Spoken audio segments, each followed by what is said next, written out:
భూములే లేవంటున్నావు కదా నువ్వు. ఏమన్నాడు మొన్న? మేము భూమి పంచడానికి మా దగ్గర భూమి ఏం లేదు, భూమి మిగిలి లేదు, మేము చదివిస్తాం అన్నాడు కదా. మరి ఇలా భూములు అమ్ముతా అంటాడేంది? అంటే భూములు ఉన్నాయి, నువ్వు అబద్ధం ఆడినావు. ఆ భూములు నీ అవసరాల కోసం, మీ కార్పొరేట్ల కోసం, మీ పెట్టుబడిదారుల కోసం అమ్ముతావు.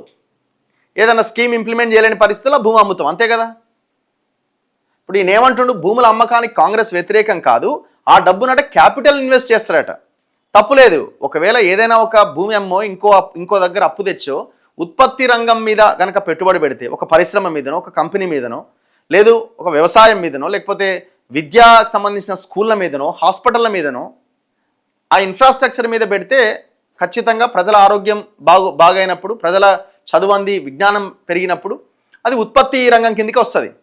కానీ నువ్వు దేనికోసం ఖర్చు పెడుతున్నావు? ఐసిఐసిఐ బ్యాంక్కి భూములు తాకట్టు పెట్టి 10,000 కోట్లు లేదు రైతు భరోసా ఇస్తేవి, ఇంకోటి తెచ్చి ఇంకో స్కీమ్ ఇంప్లిమెంట్ చేస్తేవి.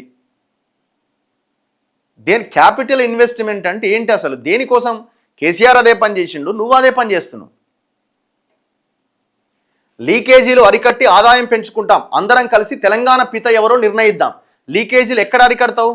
గద్దర్ అవార్డ్స్ కోసం 11 కోట్ల రూపాయలు అచ్చంగా ఖర్చు పెట్టి ఎవడో వేరే రాష్ట్రానికి కంపెనీ విజ్గ్రాఫ్ట్ అనే కంపెనీ 11 కోట్ల రూపాయలు దారబోసినాం.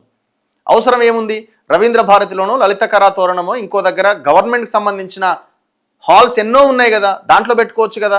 ఒక్క హైటెక్స్కే 1,40,00,000 రూపాయల రెంట్ కట్టినావు దాని పేరుతోటి. మరి లీకేజీలు అరికట్టినావు అంటే ఎట్లా? చెప్పాలి కదా, మీరే చెప్పాలి కదా. ఇప్పుడు ఇవన్నీ ఎగ్జాంపుల్సే కదా. మంత్రులు హెలికాప్టర్ లేని బయటికి పోతలేరు, రోడ్డు మార్గం అసలు నచ్చదట వాళ్ళకి. అంటే హెలికాప్టర్ వేసుకొని పోతున్నారు. ఎక్కడి నుంచి వస్తున్నాయి?